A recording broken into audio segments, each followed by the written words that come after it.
सुने और समझे और जाने, उसके लिए हमें मदद दे। 2 दिन आपका दास, अगर आपका इच्छा है तो प्रचार करेंगे आपका वचन के ओर से। हमारे लिए लाभदायक रहे प्रभु, उसके द्वारा आपका नाम का महिमा हो सके, ये हमारा प्रार्थना बिंदी है। इन दिनों में प्रभु जी आपका वचन के द्वारा हमसे साहस करता है ताकि हम समर्पित हो जाए आपका वचन के लिए।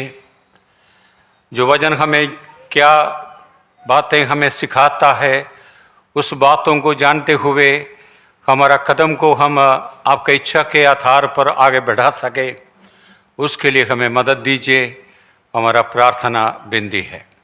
इस कलीसिया के लिए हम धन्यवाद दें। इस कलीसिया का संचालन करते प्रभु जी प्राचीन लोगों के लिए हम धन्यवाद दें। उनके ऊपर आपका आशीष बने रखा, हम उसके लिए धन्यवाद करते हैं। हर एक विश्वासी गण के ऊपर आपका कृपा बने रखा, आशीष बने रखा, हम उसके लिए धन्यवाद करते हैं प्रभु। हम प्रभु जी आपका आगमन का बाग जोड़ते हैं। आप हमारे लिए जल्दी आने वाला है। जब तक इस धरती पे हो प्रभु, जब तक आपने हमारे लिए जीवन दिया है, आपका नाम का महिमा के लिए हम समर्पित हो करके आपका वचन को थामे हुए, आपका गवाह बनते हुए आगे हमारा जीवन को आगे बढ़ाने के लिए हमें मदद दे। इस समय आपका दास को समय दे रहा प्रभु, आप हमें बातचीत कीजिए आपका दास का द्वारा। जो आप बात करना चाहते प्रभु, उसके द्वारा हम प्रफुल्लित हो सके। आपका वचन के द्वारा हम प्रभु जी प्रोत्साहन मिल सके प्रभु। हमारे जीवन में हमारा कमी क्या है उसको आप जानते हैं, उसके आधार पर आप हमसे इन दिनों में बातचीत करते जा रहा है, हम उसके लिए धन्यवाद करते हैं। यदि भी प्रभु जी हम जानते हैं हमारे सेवकाई में प्रभु जी आपने आशीष दिया, इस प्रभु जी कलीसिया के ऊपर आपका आशीष उंडेला, जो परिजन को ऊपर आपका कृपा बने रखा, हम उसके लिए बारंबार धन्यवाद करते हैं। कृपा का हाथ तो प्रभु आशीष दे। इस प्रार्थना बिंदी यीशु मसीह के नाम पर अर्पण करते हैं, सुन और गण कर पिता, आमीन।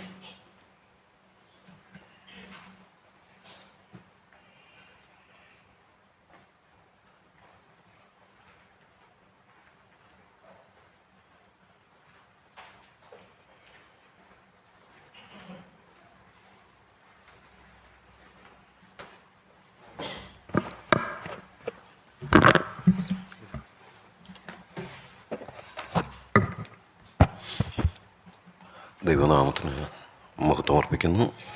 ईश्वर के नाम की महिमा हो।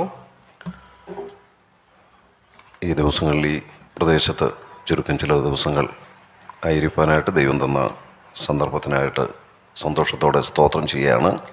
और धन्यवाद के साथ परमेश्वर को मैं स्तुति करता हूँ कि ये मौका दिया कि आजकल इन जगहों में प्रभु की सेवकाई में मैं जुड़ पाया। ഈ സഭയോട് ചേർന്നും ഇന്നും നാളെയും ഈ നിലയിൽ ലഭിച്ച സന്ദർഭത്തിൽ വളരെ സന്തോഷമുണ്ട്. പ്രാരംഭത്തിൽ തന്നെ സഭയോട് കർത്തൃനാമത്തിൽ നന്ദി അറിയിക്കുകയും ചെയ്യുന്നു. और इस कलीसिया से संबंधित आज और कल जो सभाएं हैं उसमें जुड़ने के लिए परमेश्वर ने सहायता की, इसलिए धन्यवाद देता हूं। और कलीसिया के जिम्मेदार व्यक्तियों को भी मैं धन्यवाद देना चाहता हूं. പ്രിയ ബാബുചാനും ഞങ്ങൾക്കൊന്നിച്ച് പുതുപ്പള്ളിയിൽ നിന്ന് കടന്നു വരാനായിട്ടിടയായി. അനേക വർഷങ്ങൾക്ക് ശേഷം പിന്നെയും തനിക്കും ഇവിടെ വന്ന് നിങ്ങളോടുകൂടി ആയിരിക്കാൻ ഒരു സന്ദർഭം ലഭിച്ചു. അതെല്ലാം വളരെ സന്തോഷത്തോടെ തന്നെ ഞങ്ങൾ ഓർക്കുകയാണ്. और आनंद के साथ मैं इस बात को याद करता हूं कि बाबू भाई भी पुदुपल्ली से मेरे साथ यहाँ जुड़ पाए हैं। आप लोगों के साथ थे पहले यहाँ, और ये अवसर के लिए मैं धन्यवादी हूँ. നമ്മുടെ ഇന്നത്തെ ചിന്തയ്ക്കായിട്ട് പത്രോസ് എഴുതിയ 1-ാം ലേഖനം 1-ാം അധ്യായത്തിൻ്റെ 23 മുതൽ 2-ാം അധ്യായത്തിൻ്റെ 5 വരെയുള്ള വാക്യങ്ങൾ വായിക്കാം. और आज के मनन के लिए हम पहला पत्रस उसके पहले अध्याय के 23वें पद से दूसरे अध्याय के 5वें पद तक देखेंगे. കെടുന്ന ബീജത്താലല്ല, കെടാത്തതിനാൽ ജീവനുള്ളതും നിലനിൽക്കുന്നതുമായ ദൈവവചനത്താൽ തന്നെ നിങ്ങൾ വീണ്ടും ജനിച്ചിരിക്കുന്നു. സകല ജഡവും പുല്ലുപോലെയും അതിൻ്റെ ഭംഗിയെല്ലാം പുല്ലിൻ്റെ പൂ പോലെയും ആകുന്നു. പുല്ല് വാടി പൂ ഉതിർന്നുപോയി, കർത്താവിൻ്റെ വചനമോ എന്നേക്കും നിലനിൽക്കുന്നു. അതാകുന്നു നിങ്ങളോട് പ്രസംഗിച്ച വചനം. ആകയാൽ സകല ദുഷ്ടതയും എല്ലാ ചതിവും വ്യാജഭാവവും അസൂയയും എല്ലാ നുണയും നീക്കിക്കളഞ്ഞ് ഇപ്പോൾ ജനിച്ച ശിശുക്കളെപ്പോലെ രക്ഷയ്ക്കായി വളരുവാൻ വചനമെന്ന മായമില്ലാത്ത പാൽ കുടിപ്പാൻ വാഞ്ചിപ്പീൻ. കർത്താവ് ദയാലു എന്ന് നിങ്ങൾ ആസ്വദിച്ചിട്ടുണ്ടല്ലോ. മനുഷ്യർ തള്ളിയതെങ്കിലും ദൈവസന്നിധിയിൽ ശ്രേഷ്ഠവും മാന്യവുമായ ജീവനുള്ള കല്ലായ അവൻ്റെ അടുക്കൽ വന്നിട്ട് നിങ്ങളും ജീവനുള്ള കല്ലുകൾ എന്ന പോലെ ആത്മീക ഗൃഹമായി യേശുക്രിസ്തു മുഖാന്തരം ദൈവത്തിനു പ്രസാദമുള്ള ആത്മീക യാഗം കഴിപ്പാൻ തക്ക വിശുദ്ധ പുരോഹിതവർഗമാകേണ്ടതിന് പണിയപ്പെടുന്നു. പത്രോസിൻ്റെ 2 ലേഖനങ്ങളാണ് നമുക്ക് തിരുവെഴുത്തിൻ്റെ ഭാഗമായിട്ട് ലഭിച്ചിട്ടുള്ളത്. और पवित्र वचन में हमें पत्रस द्वारा लिखी गई 2 पत्रियां प्राप्त हैं. പത്രോസിൻ്റെ ഈ 2 ലേഖനങ്ങളിലായിട്ട് അനേക വിഷയങ്ങൾ ദൈവജനത്തിന് ധൈര്യം പകരത്തക്ക നിലയിൽ രേഖപ്പെടുത്തി നമ്മുടെ കൈകളിൽ ലഭിച്ചിട്ടുണ്ട്. और हम जानते हैं पत्रस की इन 2 पत्रियों में कई ऐसे विषय हैं जो परमेश्वर के जन को प्रोत्साहित करने के लिए हमारे पास प्राप्त हुए हैं. ക്രിസ്തീയ ജീവിതത്തിൽ നാം നേരിടേണ്ടി വരുന്ന പരീക്ഷകളെക്കുറിച്ച് ഈ ലേഖനങ്ങളിൽ വിശദീകരിച്ചിട്ടുണ്ട്. और विशेषकर मसीह जीवन में जो हमारे परीक्षाएं आएंगे उनके बारे में एक विवरण यहाँ दिया गया है. നാം അനുഭവിക്കേണ്ടി വരുന്ന കഷ്ടതകളിൽ നാം എങ്ങനെ അതിനോട് പ്രതികരിക്കണമെന്ന് ഇതിനകത്ത് രേഖപ്പെടുത്തിയിട്ടുണ്ട്. और जो हमारे जीवन में दुख आते हैं उनके साथ हमारी प्रतिक्रिया किस प्रकार होनी चाहिए वो भी यहाँ दिया गया है. എന്നാൽ ഈ 2 ലേഖനങ്ങളിലെയും ഏറ്റവും പ്രധാനപ്പെട്ട വിഷയം എന്ന് പറയുന്നത് ആത്മീക വളർച്ച എന്നുള്ളതാണ്. लेकिन इन दोनों पत्रियों में जो सबसे मुख्य विषय जिसके बारे में बताया गया है वो है आत्मिक उन्नति. നമുക്കറിയാം, സാധാരണ ഒരു പ്രസംഗം 1 മണിക്കൂർ ഒരാൾ ചെയ്താൽ ആ പ്രസംഗത്തിൻ്റെ ഒടുവിലത്തെ ചില നിമിഷങ്ങളിൽ ആ പ്രസംഗത്തിൻ്റെ പ്രധാന വിഷയം ഒന്നോടൊന്ന് എടുത്തു പറഞ്ഞാണ് അവസാനിപ്പിക്കുന്നത്. और हम जानते हैं जब हम कोई भी इस प्रकार का प्रचार सुनते हैं 1 घंटे का हो तो उसके आखिरी पलों में उस प्रचार के सबसे मुख्य विषयों को दोहराया जाता है. അത് പ്രസംഗത്തിൽ മാത്രമല്ല, ഒരു ആർട്ടിക്കിൾ എഴുതുകയാണെങ്കിൽ, ഒരു പുസ്തകം എഴുതുകയാണെങ്കിൽ അതിനൊരു കൺക്ലൂഷൻ കാണും. അതിനകത്തുണ്ട് എന്താണ് ആ പുസ്തകത്തിലെ പ്രധാന വിഷയമെന്ന്. और अगर हम केवल प्रचार के बारे में नहीं, अगर एक हम पुस्तक लिखें या लेख लिखें, उसके अंत में हम जानते हैं किस प्रकार से सभी विषयों को सम्मिलित करके एक और बार बताया जाता है. അങ്ങനെയാണെങ്കിൽ പത്രോസ് എഴുതിയ 2 ലേഖനങ്ങളിലെയും പ്രധാന വിഷയം എന്താണെന്നറിയാൻ അദ്ദേഹത്തിൻ്റെ കൺക്ലൂഷൻ നോക്കിയാൽ മതി. और अगर आप जानना चाहते हैं कि पत्रस अपने इन 2 पत्रियों में क्या कहना चाहता है तो हम अंत में जो निष्कर्ष पत्रस देता है उसमें हम देख सकते हैं. 2 പത്രോസ് 3-ാം അധ്യായത്തിൻ്റെ 18-ാമത്തെ വാക്യമാണ് ഏറ്റവും ഒടുവിലത്തെ വാക്യം. और हम जानते हैं पत्रस की दूसरी पत्री 3 अध्याय के 18वें पद को हम आखिरी पद के रूप में देखते हैं. അവിടെ ഇങ്ങനെ നാം വായിക്കുന്നത്, കൃപയിലും നമ്മുടെ കർത്താവും രക്ഷിതാവുമായ യേശുക്രിസ്തുവിൻ്റെ പരിജ്ഞാനത്തിലും വളരുവീൻ. वहाँ हम इस प्रकार देखते हैं, पर हमारे प्रभु और उद्धारकर्ता यीशु मसीह के अनुग्रह और पहचान में बढ़ते जाओ. ഈ 2 ലേഖനങ്ങളിലായിട്ട് അനേക വിഷയങ്ങൾ എഴുതിയിട്ട് അതിൻ്റെ ഒടുവിൽ പറഞ്ഞ് അവസാനിപ്പിക്കുകയാണ്, നിങ്ങൾ വളരണം. और हम देखते हैं इन 2 पत्रियों में कई विषयों पर बात की गई है, लेकिन अंत में पत्रस कहता है कि आप बढ़ते जाएं. അത് ആത്മീക വളർച്ചയെയാണ് സൂചിപ്പിക്കുന്നത്. और हम जानते हैं एक आत्मिक बढ़ोतरी की ओर संकेत करता है. ആ ആത്മീക വളർച്ച എങ്ങനെ ആയിരിക്കണമെന്ന് ആ വാക്യത്തിൽ പറയുന്നു. 2 നിർദ്ദേശങ്ങളുണ്ട്. और इस आत्मिक उन्नति के बारे में 2 बातों को हम यहाँ देखते हैं. ഒന്ന്, കൃപയിൽ വളരണം. 2, ക്രിസ്തുവിനെ കുറിച്ചുള്ള പരിജ്ഞാനത്തിൽ വളരണം. हम 2 बातें देखते हैं, एक अनुग्रह में और एक मसीह यीशु के पहचान में बढ़ते जाएं. ആ ആത്മീയ വളർച്ചയുടെ ഒരു ഭാഗമാണ് നമ്മൾ ഇപ്പോൾ വായിച്ച വേദവാക്യങ്ങളിൽ കാണുന്നത്. और हमारी आत्मिक उन्नति का एक पहलू जो है, जो अभी हमने भाग पढ़ा उसमें हमने देखा. നമ്മൾ 1-ാം അധ്യായത്തിന്റെ ഒടുവിലത്തെ ചില വാക്യങ്ങൾ വായിച്ചു. 2-ാം അധ്യായത്തിന്റെ ആദ്യ ഭാഗത്തെ ചില വാക്യങ്ങളുമാണ് വായിച്ചത്. और हमने पहले अध्याय के आखिरी पदों को और दूसरे अध्याय के पहले कुछ पदों को पढ़ा. ഈ വായിച്ച വേദഭാഗത്തെയും പ്രധാനപ്പെട്ട വിഷയം എന്ന് പറയുന്നത് ആത്മീക വളർച്ചയാണ്. और जिस भाग को हमने पढ़ा उसके अंदर मुख्य विषय आत्मिक उन्नति है. അതിന്റെ ഏറ്റവും മധ്യഭാഗം 2-ാം അധ്യായത്തിന്റെ ആദ്യ വാക്യങ്ങളിൽ നാം ഇങ്ങനെ വായിക്കുന്നുണ്ട്, രക്ഷയ്ക്കായി വളരുവാൻ. और हम जानते हैं कि इस अध्याय के पहले भाग में हमने इस प्रकार देखा कि हम उद्धार में बढ़ते जाएं. അപ്പോൾ രക്ഷയ്ക്കായി വളരണം, ആത്മീകമായി വളരണം എന്നുള്ള ആ വിഷയത്തെ അല്പമായിട്ട് വിശദീകരിക്കുന്ന വാക്യങ്ങളാണ് വായിച്ചത്. और हमने जो पढ़ा था उसमें इस प्रकार लिखा है, उद्धार में, यानी कि आत्मिक जीवन में आप उन्नति प्राप्त करते रहें. നമ്മൾ വായിച്ച വാക്യഭാഗത്തു നിന്ന് അതേ ബന്ധപ്പെടുത്തി ഏതാനും ചില ആശയങ്ങളാണ് തുടർന്ന് ഞാൻ വിശദീകരിക്കുന്നത്. और जिस भाग को हमने पढ़ा उसमें कुछ मुख्य बातों पर हम आगे आने वाले समय पर ध्यान देंगे. 1-ാം അധ്യായത്തിന്റെ 23-ാമത്തെ വാക്യത്തിൽ നാം ഇപ്രകാരം വായിക്കുന്നു, കെടുന്ന ബീജത്താലല്ല കെടാത്തതിനാൽ ജീവനുള്ളതും നിലനിൽക്കുന്നതുമായ ദൈവവചനത്താൽ തന്നെ നിങ്ങൾ വീണ്ടും ജനിച്ചിരിക്കുന്നു. और पहला पत्रस पहले अध्याय के 23वें पद में हम देख रहे थे, क्योंकि तुमने नाशवान नहीं पर अविनाशी बीज से परमेश्वर के जीवते और सदा ठहरने वाले वचन के द्वारा नया जन्म पाया है. അവിടെ വീണ്ടും ജനനം എന്ന ഒരു വിഷയമാണ് അവതരിപ്പിച്ചിരിക്കുന്നത്. और यहाँ जिस विषय को हम देखते हैं वो है नया जन्म. ആ ജനനത്തെക്കുറിച്ച് നമുക്കറിയാം, അത് നാം ഈ ഭൂമിയിലേക്ക് ജനിച്ച ആ ജനനത്തെക്കുറിച്ചല്ല. और हम जानते हैं ये जो जन्म है, हम पृथ्वी पर हमने संसार में कैसे जन्म लिया इसके बारे में नहीं है. തിരുവെഴുത്തിന്റെ മറ്റു ഭാഗങ്ങളൂടെ ചേർത്ത് പഠിച്ചാൽ നമുക്ക് ആ ജനനത്തെക്കുറിച്ച് ഇങ്ങനെ പറയാം, അത് ആത്മീക ജനനമാണ്. और पवित्र वचन में संबंधित भागों को अगर हम पढ़े तो हम समझ सकते हैं ये एक आत्मिक जन्म की बात हो रही है. ഞാൻ ഈ വേദഭാഗത്തു നിന്ന് പറയാൻ ആഗ്രഹിക്കുന്ന 4 പ്രത്യേക പദങ്ങളിൽ ഒന്നാണ് ആത്മീക ജനനം എന്നുള്ളത്. और इस भाग में जो मुख्य 4 बातों को हम देखेंगे उसमें सबसे पहला है ये आत्मिक जन्म. രണ്ടാമത്തേത് 2-ാം അധ്യായത്തിന്റെ ആദ്യ ഭാഗത്തുണ്ട്, നിങ്ങൾ രക്ഷയ്ക്കായി വളരണം എന്ന്. और हम जानते हैं दूसरे अध्याय में जिस प्रकार से लिखा है कि हम उस उद्धार में जो है हम बढ़ते रहें. ആ വളർച്ച ആത്മീക വളർച്ചയെ കുറിച്ചാണ് പറയുന്നത്. और हम जानते हैं यहाँ आत्मिक उन्नति या बढ़ोतरी के बारे में बात की गई है. അപ്പൊ മൂന്നാമത് മറ്റൊരു പദം അതിന്റെ താഴേക്ക് വരുമ്പോൾ 5-ാം വാക്യത്തിൽ നാം വായിക്കുന്നു, और जो तीसरी बात है उसको हम 5वें पद में पाते हैं, നിങ്ങളും ജീവനുള്ള കല്ലുകൾ എന്ന പോലെ ആത്മീക ഗൃഹമായി എന്ന് പറയുന്നു. और हम पढ़ते हैं तुम भी आप जीवते पत्थरों के समान आत्मिक घर बनते जाते हो. ആത്മീക ഗൃഹം എന്ന ഒരു പദം നമുക്ക് അവിടെ കാണാം. आत्मिक घर, ये वाक्यांश हम यहाँ देखते हैं. അതേ വാക്യത്തിൽ തുടർന്ന് നാം വായിക്കുന്നു, ആത്മീക യാഗം കഴിപ്പാൻ തക്ക വിശുദ്ധ പുരോഹിത വർഗമാകേണ്ടതിന് എന്ന്. और हम पढ़ते हैं उसी पद में 5वें पद में आगे, जिससे याजकों का पवित्र समाज बनकर ऐसे आत्मिक बलिदान चढ़ाओ. അപ്പൊ 4-ാമത്തെ പദം ആത്മീക യാഗം എന്നുള്ളതാ. और चौथा जो वाक्यांश है आत्मिक बलिदान. ഞാൻ ആ 4 വാക്കുകൾ ഒന്നുകൂടെ ആവർത്തിക്കുകയാണ്.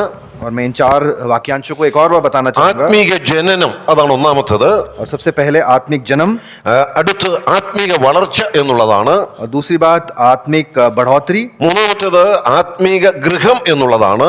और तीसरी बात आत्मिक घर, നാലാമത്തേത് ആത്മീക യാഗങ്ങൾ എന്നുള്ളതാണ്. और चौथी बात जो है आत्मिक बलिदान. ആത്മീകം എന്ന് വിശേഷിപ്പിക്കാവുന്ന 4 കാര്യങ്ങളാണ് നാം വായിച്ച ഈ പാരഗ്രാഫിലുള്ളത്. और इस भाग में हमने 4 ऐसी बातों को पढ़ा जो आत्मिक हैं. നമ്മൾ ആ എഴുതിയിരിക്കുന്ന ക്രമം തന്നെ നോക്കിയാൽ ഇത് 4ഉം പരസ്പരം ബന്ധപ്പെട്ട് കിടക്കുന്ന 4 ആശയങ്ങളാണ്. और हम अगर इसके क्रम को हम पढ़ें तो हम समझ सकते हैं ये एक दूसरे से संबंध रखने वाली 4 बातें हैं. അത് പരസ്പരം എങ്ങനെ ബന്ധപ്പെട്ട് കിടക്കുന്നു എന്നും അതിന്റെ പ്രായോഗിക വശവുമാണ് നാം അല്പമായിട്ട് ചിന്തിക്കാൻ പോകുന്നത്. और आने वाले समय में हम देखेंगे किस प्रकार से ये बातें एक दूसरे से जुड़ी हुई हैं, विशेषकर व्यावहारिक रूप से. ഒന്നാമത്തേത് ആത്മീക ജനനം എന്നുള്ളതാണ്. सबसे पहले आत्मिक जन्म. നമുക്കറിയാം, നാം ഒക്കെ ഇവിടെ ഇരിക്കുന്നു ദൈവമക്കൾ എന്ന ആ പദവി അനുഭവിച്ചുകൊണ്ടാണ്. और हम जानते हैं हम यहाँ बैठे हैं क्योंकि हम परमेश्वर की संतान हैं. എന്തുകൊണ്ടാണ് നാം ദൈവമക്കളാണ് എന്ന് അറിയപ്പെടുന്നത് അല്ലെങ്കിൽ അവകാശപ്പെടുന്നത്? और क्यों हम अपने आप को परमेश्वर की संतान पुकार सकते हैं? നമുക്ക് ഒരു ജനനം നടന്നു, ആത്മീക ജനനം അല്ലെങ്കിൽ വീണ്ടും ജനനം എന്ന ഒരു പ്രക്രിയ നമ്മിൽ നടന്നു എന്നുള്ളത് കൊണ്ടാണ്. क्योंकि हमारे जीवन में हमारे आत्मिक जन्म हुआ है या नया जन्म हुआ है. ആ ജനനത്തെക്കുറിച്ച് യോഹന്നാന്റെ സുവിശേഷത്തിലാണ് അല്പം കൂടെ വിശദമായിട്ട് പഠിപ്പിക്കുന്നത്. और हम जानते हैं इस जन्म के बारे में यूहन्ना रचित सुसमाचार में विस्तार से बताया गया है. യോഹന്നാന്റെ സുവിശേഷം 1-ാം അധ്യായത്തിൽ തന്നെ നാം വായിക്കുന്നുണ്ട്, അവനെ കൈക്കൊണ്ട് അവന്റെ നാമത്തിൽ വിശ്വസിക്കുന്ന ഏവർക്കും ദൈവമക്കളാകുവാൻ അവൻ അധികാരം കൊടുത്തു. उसमें हम पहले अध्याय में पढ़ते हैं, परंतु जितनों ने उसे ग्रहण किया उसने उन्हें परमेश्वर की संतान होने का अधिकार दिया. യോഹന്നാന്റെ സുവിശേഷം 3-ാം അധ്യായത്തിൽ നിക്കോദിമോസുമായിട്ടുള്ള നമ്മുടെ കർത്താവിന്റെ സംഭാഷണത്തിലാണ് ഈ വിഷയം അല്പം കൂടെ വിശദമായിട്ട് പഠിപ്പിക്കുന്നത്. यूहन्ना रचित सुसमाचार 3रे अध्याय में निकोदेमस के साथ जो वार्तालाप हुआ उसमें प्रभु यीशु मसीह ने थोड़ा और इस विषय के बारे में बताया है. ആ 2 വേദഭാഗങ്ങളും നമ്മൾ വായിച്ചു നോക്കിയാൽ നമുക്ക് ഇപ്രകാരം അവിടെ കാണാനായിട്ട് കഴിയും. और जब इस भाग को पढ़ते हैं तो इस प्रकार देखते हैं, നാം ദൈവമക്കളായി അതൊരു ജനനത്തിലൂടെയാണ്. हम परमेश्वर की संतान एक जन्म के द्वारा हुए. ആ ജനനത്തെ കുറിച്ച് അവിടെ പറയുന്നത് അത് മനുഷ്യരിൽ നിന്നുള്ള ജനനമല്ല, ജഡത്തിന്റെ ഇഷ്ടത്താലുള്ള ജനനമല്ല, പിന്നെയോ ദൈവത്തിൽ നിന്നുള്ള ജനനമാണ്. और इस बार प्रकार समझते हैं कि यह शरीर के द्वारा नहीं, मनुष्य की इच्छा से नहीं, परंतु परमेश्वर के द्वारा यह जन्म हुआ है. അതുമാത്രമല്ല ആ വേദഭാഗങ്ങളിൽ പറയുന്നുണ്ട് അത് ആത്മാവിനാൽ ജനിച്ച ഒരു ജനനമാണ്. और हम समझ सकते हैं कि आत्मा के द्वारा प्राप्त किया गया एक जन्म है. അതുകൊണ്ടാണ് ആ ജനനത്തെ നമുക്ക് ആത്മീക ജനനം അഥവാ സ്പിരിച്വൽ ബർത്ത് എന്ന് വിശേഷിപ്പിക്കാൻ കഴിയുന്നത്. और इसलिए उसको हम ये शीर्षक दे सकते हैं आत्मिक जन्म। ആ ജനനത്തിന് ആവശ്യമായ ഏറ്റവും പ്രധാനപ്പെട്ട ഘടകങ്ങളിൽ ഒന്ന് ഈ പത്രോസിന്റെ ലേഖനത്തിലെ വാക്യത്തിൽ പറയുന്നുണ്ട്. और उस आत्मिक जन्म के सबसे महत्वपूर्ण पहलू पत्रस अपनी पत्री में यहाँ बताता है, അത് ദൈവവചനമാണ്. और वो कारण है परमेश्वर का वचन। ആ ദൈവവചനത്തിന്റെ ചില വിശേഷണങ്ങളും അവിടെ പറയുന്നുണ്ട്. और उस परमेश्वर के वचन की कुछ खूबियां भी जो है यहाँ बताई गई അത് हैं। കെടാത്തതും ജീവനുള്ളതും നിലനിൽക്കുന്നതുമായ വചനമാണ്. और ये जीवते और सदा ठहरने वाला वचन है।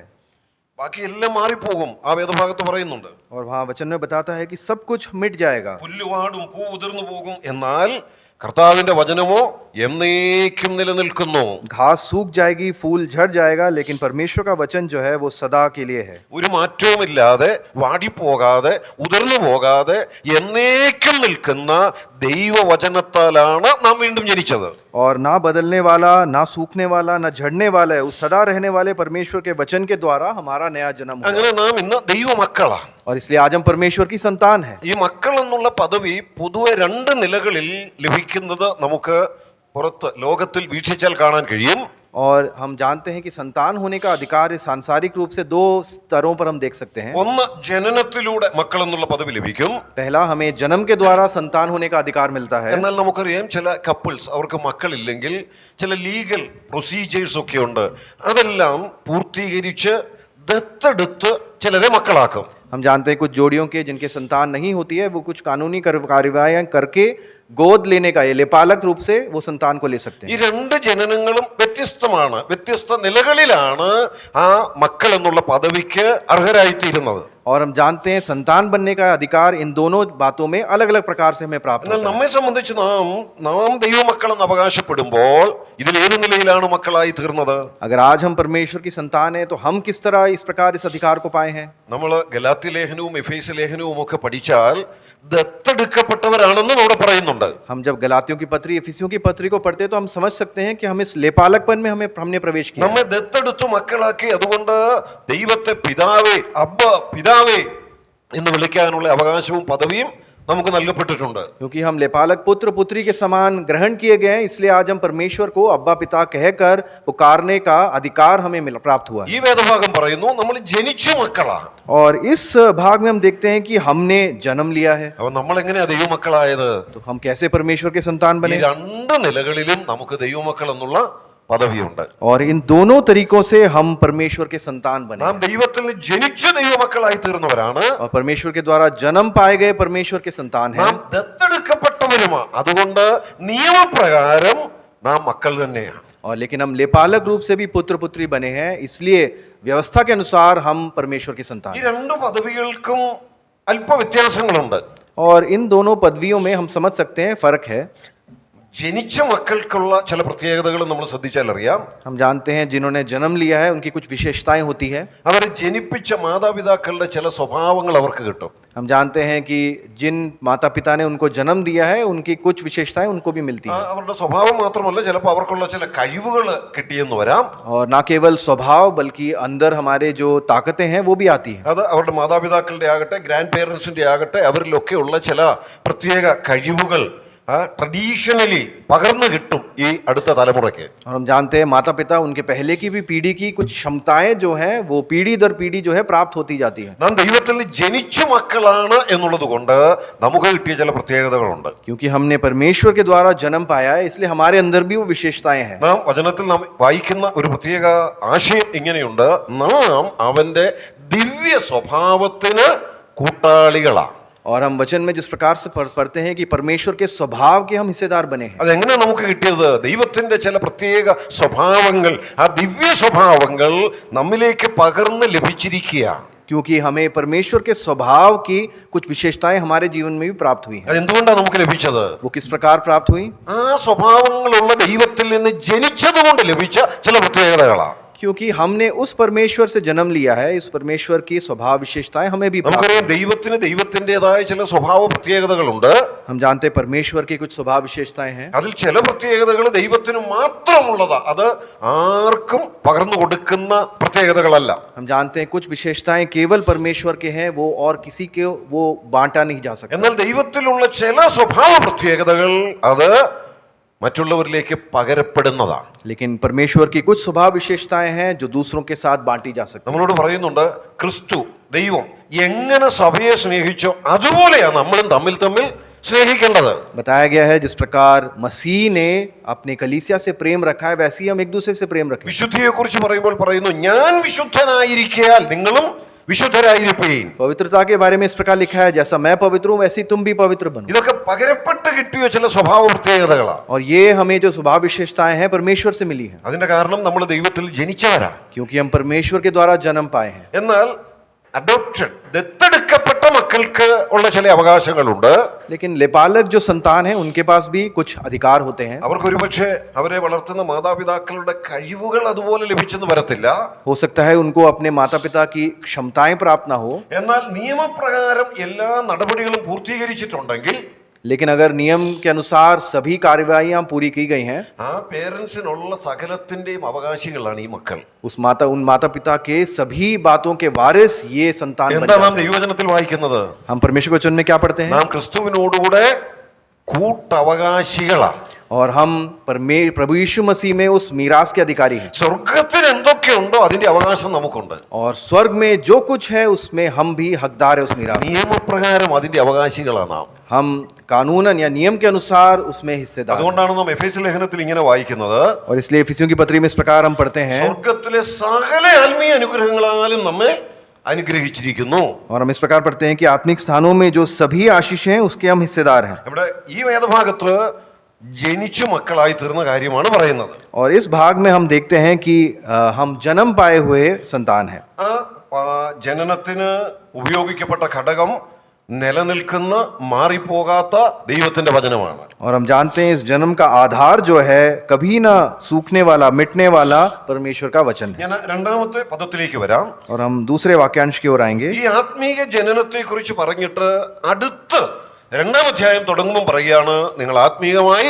വളരണം.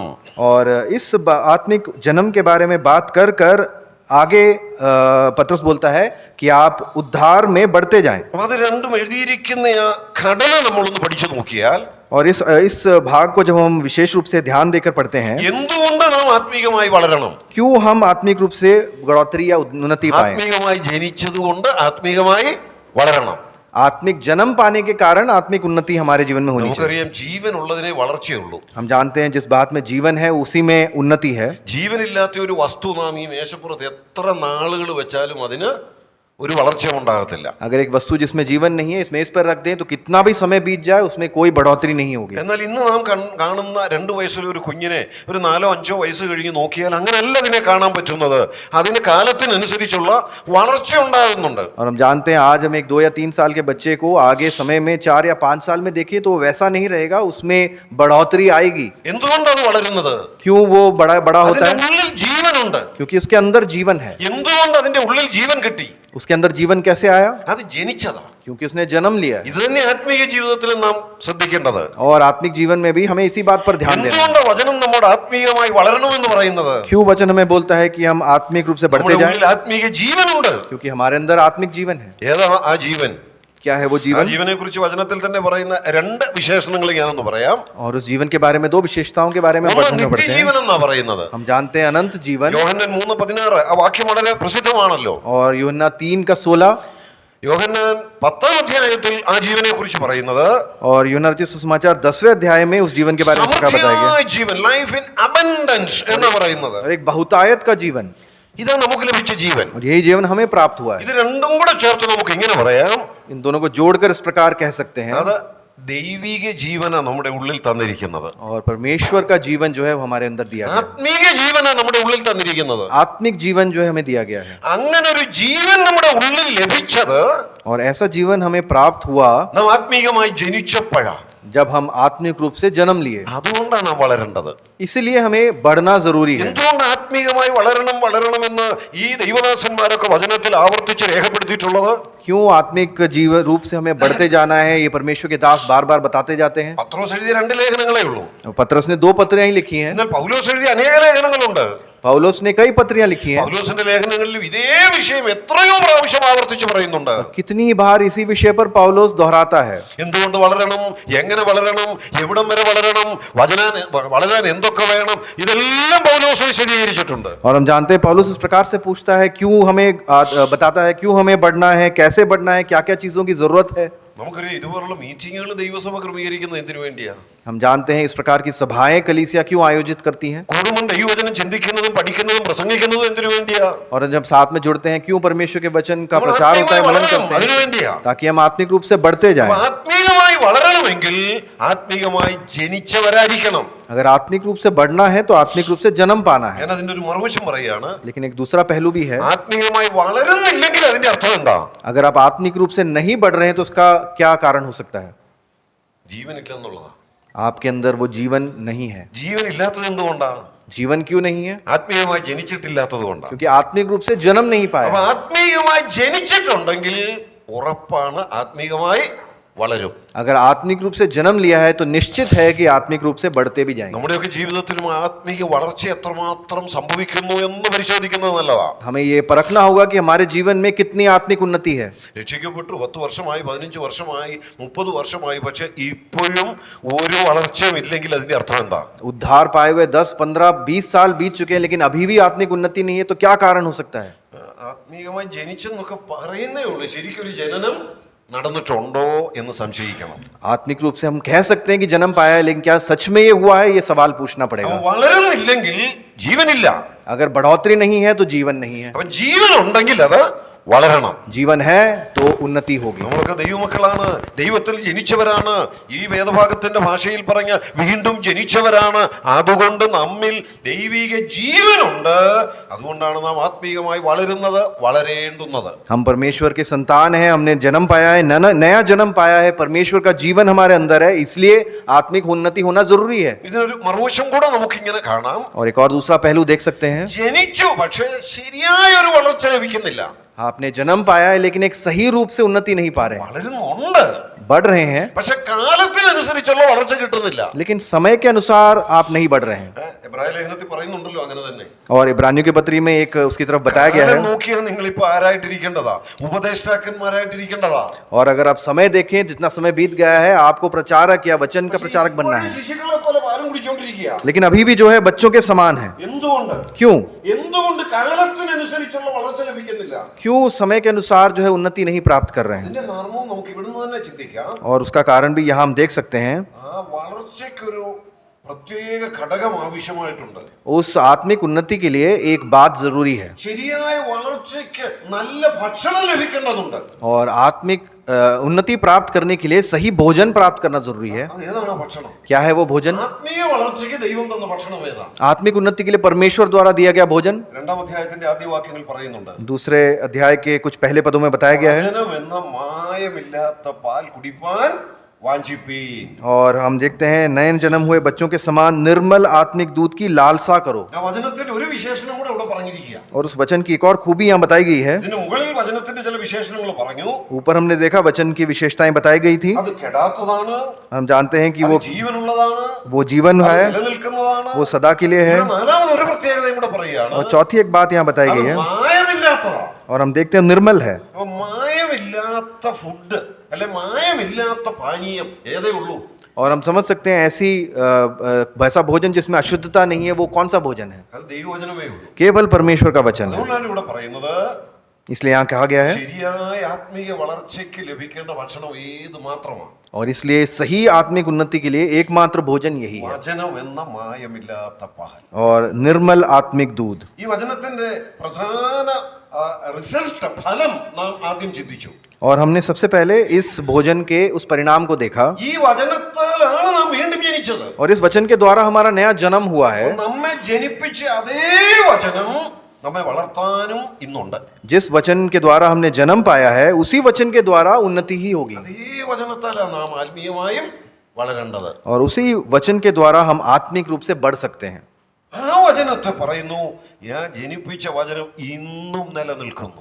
और इसलिए उस वचन के बारे में लिखा गया है कि वो युगानुयुग स्थिर है। ഈ വചനത്തോട് നമുക്കുണ്ടായിരിക്കേണ്ട ആ ഒരു മനോഭാവം എന്താ, और इस परमेश्वर के वचन के द्वारा की ओर हमारा रवैया किस प्रकार होना चाहिए। അതും രണ്ടാം വാക്യത്തിൽ പറയുന്നുണ്ട്, രണ്ടാം അധ്യായത്തിന്റെ और दूसरे अध्याय के दूसरे पद में उसके बारे में बताया है। ഇപ്പോൾ ജനിച്ച ശിശുക്കളെ പോലെ രക്ഷയ്ക്കായി വളരുവാൻ വചനമെന്ന മായമില്ലാത്ത പാൽ കുടിപ്പാൻ വാഞ്ചിപ്പീൻ. नए जन्मे हुए बच्चों के समान निर्मल आत्मिक दूध की लालसा करो ताकि उसके द्वारा उद्धार पाने के लिए बढ़ते जाओ। ഇബ്രാഹിം ലേഖനത്തിൽ പറയുന്നു ശിശുക്കളെ പോലെ ഇരിക്കരുത്, വളരണമെന്ന്. और इब्रानी के पत्री में हम जानते हैं कि हम बच्चों के समान न रहे, बढ़ते जाएं। അനുസരിച്ച് ഉപദേഷ്ടകന്മാരായിട്ട് ഇരിക്കേണ്ടതാ, और ശിശുക്കളായിട്ടിരുന്ന പോരാ എന്നാ അവിടെ പറയുന്നത്. समय के अनुसार वचन के प्रचारक बनना चाहिए, लेकिन बच्चे हैं।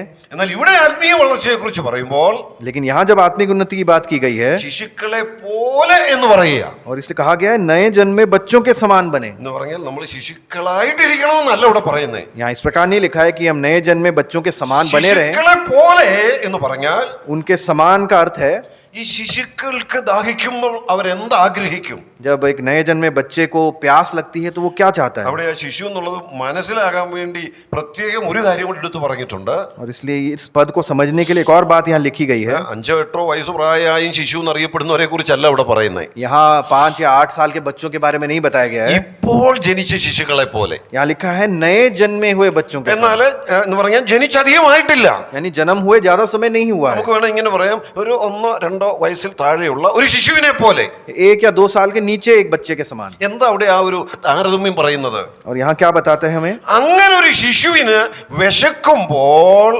അത് ആഗ്രഹിക്കുന്നത് എന്തായിരിക്കും? ऐसे एक बच्चा जो है जब उसे भूख लगती है तो वो क्या चाहता है। അങ്ങനെ ഒരു കുഞ്ഞിന് വിശക്കുമ്പോൾ അതിന്റെ അമ്മ ഇന്ന് രാവിലെ വീട്ടിൽ ദോശ ഉണ്ടാക്കി വെച്ചിട്ടുണ്ട്, അതായാലും ഒന്ന് കിട്ടിയാൽ മതി എന്നാഗ്രഹിക്കുമോ? अगर इस प्रकार एक बच्चा है और उसकी माँ ने सुबह सुबह डोसा बनाया है तो वो क्या वो चाहेगा। അതിനേക്കാൾ നല്ലത് ഉണ്ടാക്കി വെച്ചിട്ടുണ്ടെങ്കിലും ആ കുഞ്ഞിന് അതൊന്നും അറിയത്തില്ല. इससे भी बढ़िया भोजन बना के रखो, उस बच्चे को वो सब नहीं चाहिए। അതിനാകെ ഒരു കാര്യം അറിയാവുള്ളൂ, उसको सिर्फ एक बात पता है, ഒരു മായമില്ലാത്ത പാൽ എനിക്ക് കിട്ടുന്ന ഒരു സോഴ്സ് ഉണ്ട്, मुझे जो है निर्मल दूध पाने का एक ही स्रोत है, അത് എന്റെ അമ്മയുടെ പാല്. जो उसकी माता का। അപ്പൊ ആ കുഞ്ഞിന്റെ നോട്ടവും ആഗ്രഹവും മുഴുവൻ എവിടെ ആയിരിക്കും? उस बच्चे की नजर और आग्रह जो है किस ओर होगा। മറ്റെന്തെല്ലാം ഫുഡുണ്ടോ അതൊന്നും അതിനറിയത്തില്ല, जो बाकी सब प्रकार का भोजन होगा उसको कुछ नहीं എവിടെല്ലാം पता। എന്തെല്ലാം കിട്ടും ഒന്നും അതിന് വേണ്ട. कहाँ से सब कहाँ क्या कुछ मिल जाए उसको नहीं चाहिए। അതിനാകെയുള്ള ആഗ്രഹം എന്ന് പറയുന്നത് उसका इच्छा जो है केवल एक बात है, ആ ഒരു മായമില്ലാത്ത പാല് കിട്ടുന്ന ഒരൊറ്റ സോഴ്സാ. उस निर्मल दूध का एक ही स्रोत है। അതാ ഇവിടെ പറയുന്നേ. और वही बात यहाँ की गई है। ആത്മീയമായി വളരണമെങ്കിൽ നമുക്കും ഉണ്ടാകേണ്ട വാഞ്ച ഏതാ? और अगर आत्मिक रूप से बढ़ना है तो हमारे हृदय की इच्छा क्या होनी ഈ चाहिए। ഫുഡ് പലയിടത്തുനിന്ന് കിട്ടാം, ये भोजन अलग अलग जगहों से मिलेगा। അല്ലെ? നല്ല കമന്ററികൾ വായിച്ച ഒത്തിരി ആലോചനകൾ കിട്ടാം, आप टीका जो है वो पढ़ सकते हैं, कमेंट्रीज पढ़ सकते നല്ല हैं, പുസ്തകങ്ങളിലൂടെ ഒക്കെ ആത്മീയമായ ചില നിർദ്ദേശങ്ങൾ കിട്ടാം. अच्छी अच्छी पुस्तकें पढ़कर आत्मिक निर्देश प्राप्त പക്ഷെ कर നമ്മൾ सकते हैं। ശ്രദ്ധിച്ചാൽ അറിയാം അതിനകത്തൊക്കെ കാണും ചില മായം. लेकिन उन सब में जो है हम ध्यान से देखें तो थोड़ी अशुद्धता है। എന്നാൽ ഒരു മായവുമില്ലാത്ത പാൽ ഏതേ ഉള്ളൂ? बिल्कुल निर्मल दूध कौन सा है। എനിക്ക് അത് കിട്ടണം, मुझे सिर्फ वही चाहिए, ആ പാൽ എനിക്ക് കിട്ടണം, वो दूध मुझे ആ चाहिए, വചനം എനിക്ക് കുടിക്കാൻ കിട്ടണം. वो वचन मुझे पीने के लिए चाहिए। അങ്ങനെ ഒരു ദാഹം തോന്നുമ്പോൾ ऐसा एक प्यास जब हमें लगता है, എങ്ങോട്ടാ ഓടിച്ചെല്ലേണ്ടത്?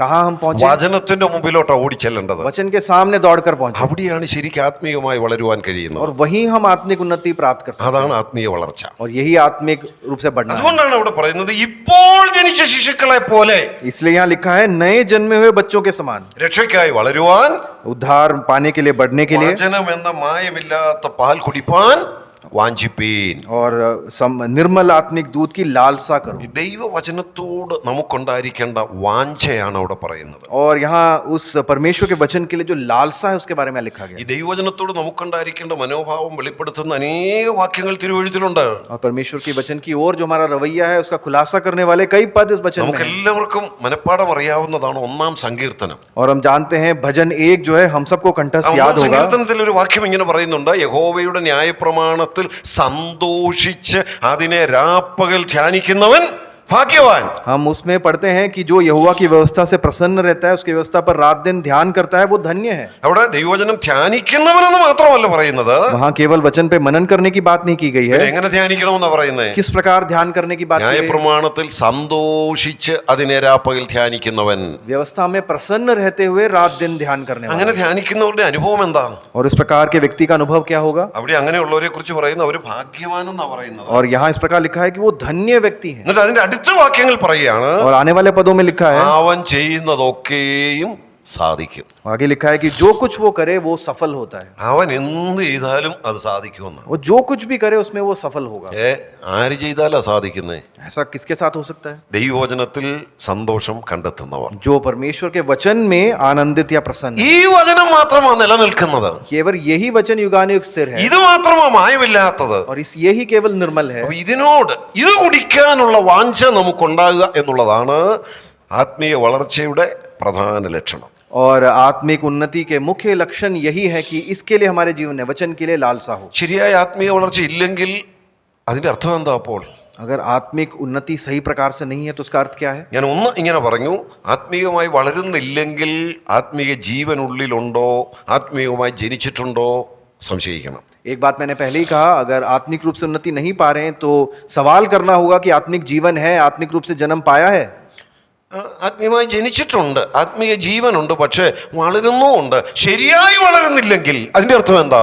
अगर आत्मिक जीवन है, आत्मिक जन्म पाया है, आत्मिक रूप से उन्नति थोड़ी बहुत हो रही है, पूरी तरह से नहीं हो रही है, तो कारण क्या है? ഭക്ഷണം കഴിക്കുന്നുണ്ട്, भोजन तो खा रहे हैं, അത് ഉള്ളിൽ പിടിക്കുന്നില്ല. वो अंदर जो है उसके कोई फायदा नहीं हो रहा. വചനം കേൾക്കുന്നുണ്ട്, वचन सुन रहे हैं അതങ്ങോട്ട് പ്രവർത്തിക്കുന്നില്ല, लेकिन कोई कार्य नहीं हो रहा अंदर. അത് ശരീരത്തിൽ ക്രിയ ചെയ്യുന്നില്ല.